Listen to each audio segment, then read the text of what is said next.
भारत में कई religious festival मनाए जाते हैं, जैसे होली, दिवाली, छठ एटसेट्रा। पर हर साल इनकी तारीख बदल जाती है क्योंकि हिंदू धर्म लूनर कैलेंडर को फॉलो करता है और हम में से ज़्यादातर लोग इंग्लिश कैलेंडर को फॉलो करते हैं। पर क्या आप ये जानते हैं कि एक ऐसा हिंदू फेस्टिवल भी है जो हर साल लगभग फिक्स डेट पे ही मनाई जाती है? और उसी फेस्टिवल की कहानी को सुनाने के लिए मैं विशेष वर्मा आपका स्वागत करता हूं कथा स्टोरीज ऑफ भारत के एक नए अध्याय में।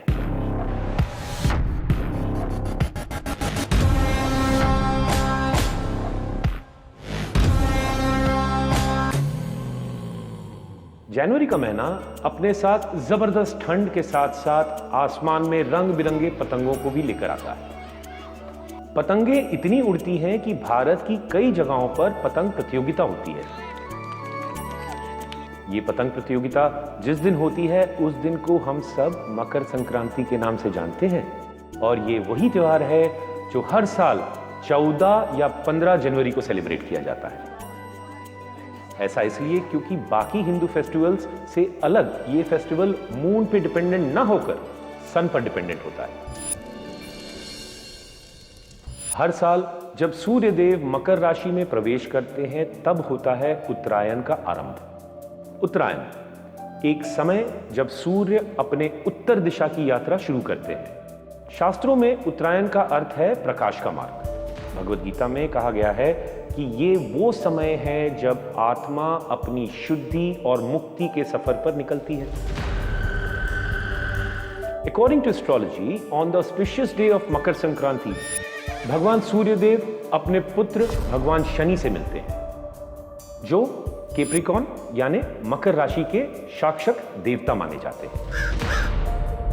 ये बात जग जाहिर है कि सूर्यदेव और शनिदेव के बीच हमेशा मतभेद रहे हैं, लेकिन मकर संक्रांति के दिन पुरानी कड़वाहट भूलकर नई शुरुआत की जाती है। ऐसा कहा जाता है कि अगर कोई पिता अपने पुत्र से इस दिन मिलते हैं तो सारे विवाद सुलझ जाते हैं और सुख समृद्धि का विकास होता है। पद्म पुराण और स्कंद पुराण के अनुसार मकर संक्रांति के दिन पवित्र नदियों में स्नान करना सिर्फ शरीर को ही नहीं बल्कि आत्मा को भी शुद्ध करता है। ये माना गया है कि इस दिन स्नान करने से पाप मिट जाते हैं और मोक्ष की प्राप्ति होती है। और यही नहीं, इस दिन दान का अपार महत्व है। भविष्य पुराण के अनुसार तिल का दान या खाने का दान जीवन में पुण्य और सुख लेकर आता है। महाभारत के एक प्रसंग में भीष्म पितामह ने उत्तरायण के दिन ही अपने प्राण त्यागने का फैसला किया, क्योंकि शास्त्र कहता है उत्तरायण के समय छोड़े गए प्राण पर ब्रह्मा के साथ एक हो जाते हैं।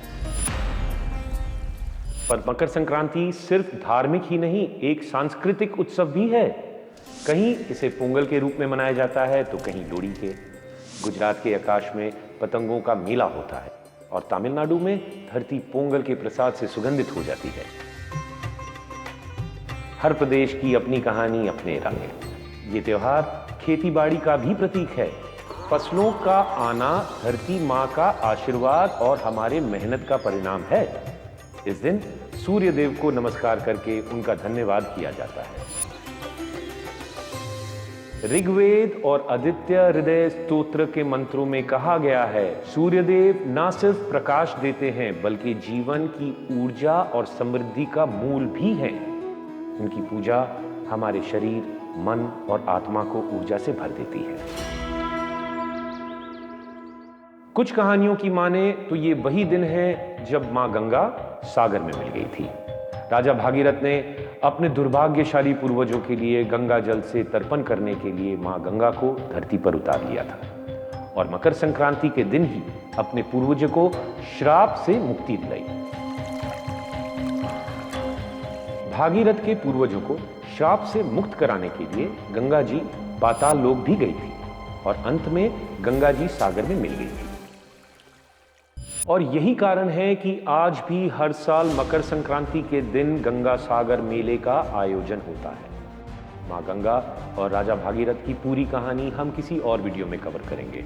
कहानियों का ये सिलसिला जारी रखने के लिए आप हमारे YouTube चैनल स्वास्तिक प्रोडक्शंस को सब्सक्राइब कर लीजिए।